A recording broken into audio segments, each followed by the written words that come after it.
Hamma da. Ha bekle sen resim çizin. Gel. Şemiz. Kompot iç bodur gel.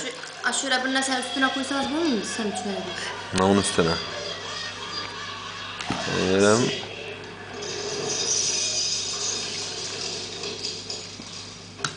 Azkına yeter de kız.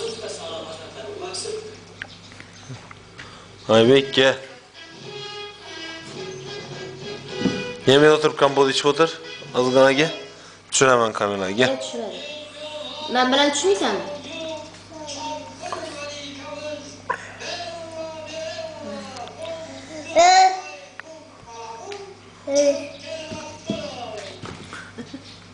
Sağ ol.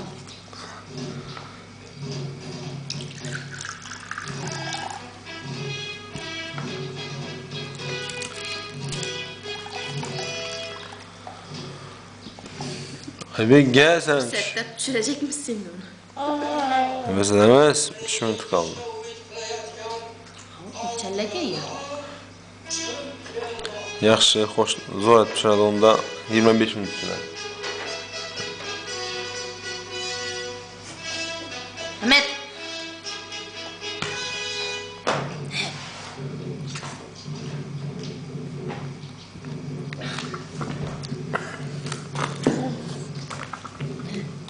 İç be.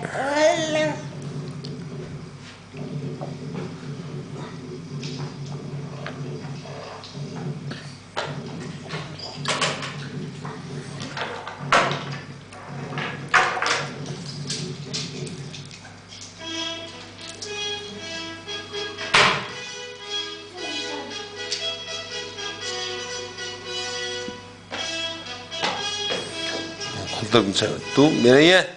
Yemeğe oturup kompot iç. Düşür hemen kamera. Ben. Yo. Bir Otur. iç be yapsa düşecek yani çocuk. Kamera düşecek mi sen? Otur. Otur otur otur otur otur. Hemen akıllısın. İner dur. Sağlık hemen akıllı. Sağlık. Yok et yok et yok et. Hemen iç be.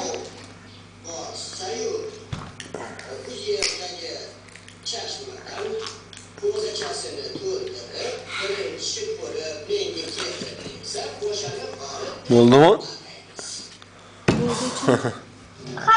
Tamam o zaman. Gitsin şuramızın da ha.